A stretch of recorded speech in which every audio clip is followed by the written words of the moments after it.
প্রিয় দর্শক, সবাইকে সালাম ও শুভেচ্ছা। আসসালামু আলাইকুম। আজকে নতুন একটি ভিডিও নিয়ে আপনাদের সামনে হাজির হয়েছি। ভিডিওটি খুবই গুরুত্বপূর্ণ। বাংলাদেশ সরকার নতুন করে স্পোর্টস নামে প্রতিভা বিকাশের একটি উদ্যোগ গ্রহণ করেছে। তৃণমূলের প্রতিভা থেকে আগামীর চ্যাম্পিয়ন পর্যন্ত তারা এটা তৈরি করবে আমাদের বর্তমান সরকার।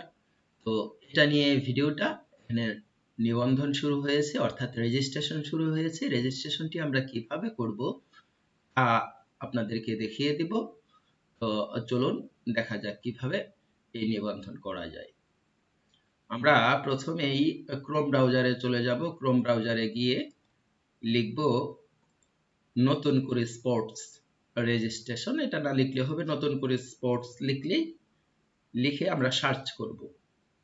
সার্চ দেওয়ার সাথে সাথে এরকম নতুন করে sports.gov.bd নামে একটি সাইট আসবে, সেটাতে ক্লিক করব।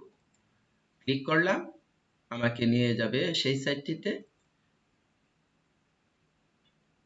তো যাওয়ার পর আমরা হোম মেনুতে যাব। হোম মেনুতে গেলেই আমরা দেখতে পাবো নিবন্ধন করুন, এই জায়গায় ক্লিক করব। নিবন্ধন করুন ক্লিক করব। এখানে আমরা দেখতে পাবো রেজিস্ট্রেশনের আগে পড়ুন, অংশগ্রহণের বয়স সীমা, সাধারণ ইভেন্ট। সাধারণ ইভেন্টে 12 থেকে 14 বছর বয়সী ছাত্রছাত্রী অংশগ্রহণ করতে পারবে। আচ্ছা, জন্ম তারিখটা হবে 1 সেপ্টেম্বর 2012 থেকে 31 আগস্ট 2014 এর ভিতরে। আমি আবার বলছি, 1 সেপ্টেম্বর, সেপ্টেম্বরের 1 তারিখ থেকে 2012 সেপ্টেম্বর 1 তারিখ থেকে 31 আগস্ট 2014 এর মধ্যে জন্ম তারিখ যে কোনো শিক্ষার্থী রেজিস্ট্রেশন করতে পারবে। তবে দাবা খেলার ক্ষেত্রে 8 থেকে 14 বছর বয়সী ছাত্রছাত্রী অংশগ্রহণ করতে পারবে। জন্ম তারিখ, এটার জন্ম তারিখটা হচ্ছে 1 সেপ্টেম্বর 2012 থেকে 31 আগস্ট 2018 এর মধ্যে হতে হবে। অর্থাৎ ওইটা ছিল 14, এটা 18 পর্যন্ত। আচ্ছা, আবেদনের আগে যেসব কাগজপত্র, যেসব ডকুমেন্টস লাগবে, এগুলো হচ্ছে অনলাইন ভেরিফাইড জন্ম নিবন্ধন সনদ, অর্থাৎ বার্থ আইডি যেটা, সেটা অনলাইন ভেরিফাইড হতে হবে। আরেকটা লাগবে শিক্ষা প্রতিষ্ঠান প্রধানের প্রত্যয়নপত্র। প্রত্যেক শিক্ষা প্রতিষ্ঠান এটা দিতে বাধ্য। শিক্ষা প্রতিষ্ঠানের প্রধানের কাছে এটা বললেই দিয়ে দিবে। আরেকটা ডকুমেন্টস লাগবে 6ষ্ঠ থেকে 8ম শ্রেণীর ভর্তি রেজিস্ট্রেশন কার্ড। এটা প্রত্যেক শিক্ষার্থীর রয়েছে। এছাড়া কারো সংগ্রহ না থাকলে শিক্ষা প্রতিষ্ঠান প্রধানকে বললেই উনি দিয়ে দিবেন। স্কুলে প্রধান শিক্ষক কর্তৃক বর্তমান শ্রেণীর সত্যায়িত স্টুডেন্ট লিস্টের কপি, অর্থাৎ টপ লিস্ট যেটা, সেটাও প্রধান শিক্ষকের কাছে আছেন, দিয়ে দিবে। আরেকটা লাগবে শিক্ষার্থীর সদ্য তোলা পাসপোর্ট পিপি সাইজের রঙিন ছবি।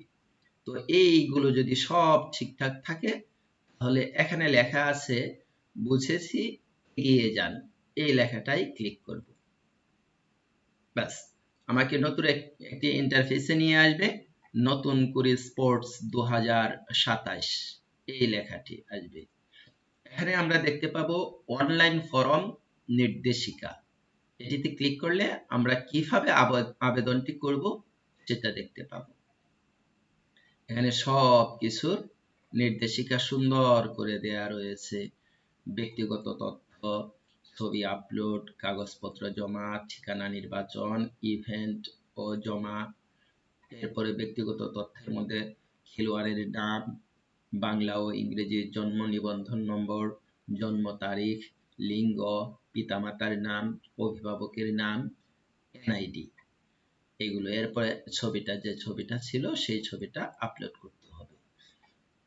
তো আমরা আগের পেজে যাই, তাহলে আমরা এগুলো দেখতে পাবো। প্রথমে আছে খেলোয়াড়ের নাম, এটা বাংলায় লিখতে হবে, এখানে বাংলায় লিখতে হবে। এরপরে ফুল নেম ইংলিশ, ইংরেজিতে এই খেলোয়াড়ের নামটি লিখতে হবে। জন্ম নিবন্ধন নাম্বারটা এখানে দিতে হবে। এরপরে এই ড্রপ ডাউন মেনু থেকে জন্ম তারিখগুলো নির্বাচন করে দিতে হবে। লিঙ্গ নির্বাচন করে দিতে হবে, কিশোর কিশোরী যেটা আছে সেটা দিতে হবে। পিতা মাতার নাম, এখানে পিতার নাম দিতে হবে, এখানে মাতার নাম দিতে হবে। অভিভাবকের নাম এটা নির্দিষ্ট করে দিতে হবে। যার অভিভাবক মা সে মার নাম দিবে, যার অভিভাবক বাবা তার সে বাবার নাম দিবে, অথবা অন্য কারো নাম দিবে যদি বাবা মা কেউ না থাকে। শিক্ষা প্রতিষ্ঠান ও প্রয়োজনীয় কাগজপত্র, এখানে শিক্ষা প্রতিষ্ঠানে যে শিক্ষা প্রতিষ্ঠানে শিক্ষার্থী পড়ে সেই শিক্ষা প্রতিষ্ঠানে নাম লিখতে হবে, কোন শ্রেণীর শিক্ষার্থী সেটি লিখতে হবে, শ্রেণী রোল কত সেটিও লিখতে হবে। এরপরে এখানে জন্ম নিবন্ধন সনদ আপলোড করে দিতে হবে। যে এখানে ক্লিক করলে জন্ম নিবন্ধন সনদ আপলোডের অপশনে নিয়ে যাবে। এখানে অভিভাবকের এনআইডিটা, এটার ফরম্যাট হতে হবে পিডিএফ, জেপিজি, জেপিইজি, পিএনজি, যে ফরম্যাটেই হোক নিয়ে নিবে।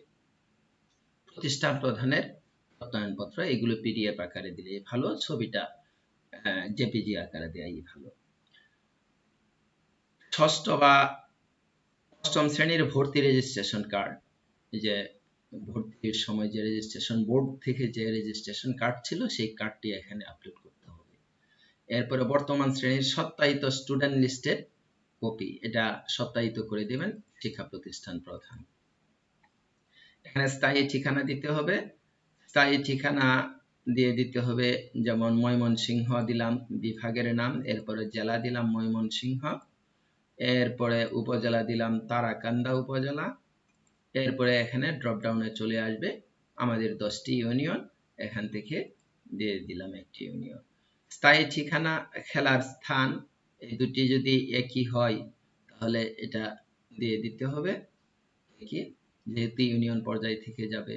এরপরে ইভেন্ট, ইভেন্টে প্রথমে একটি বাধ্যতামূলক ইভেন্ট, যেমন আমি ফুটবল দিলাম, এরপর পরে দিয়ে দিলাম ক্রিকেট কিংবা কাবাডি।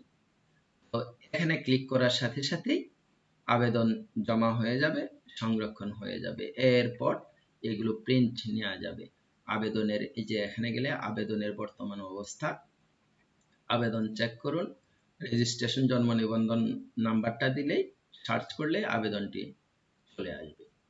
তো এভাবেই সুন্দর করে আমরা এই নতুন করে রেজিস্ট্রেশনটা করতে পারি।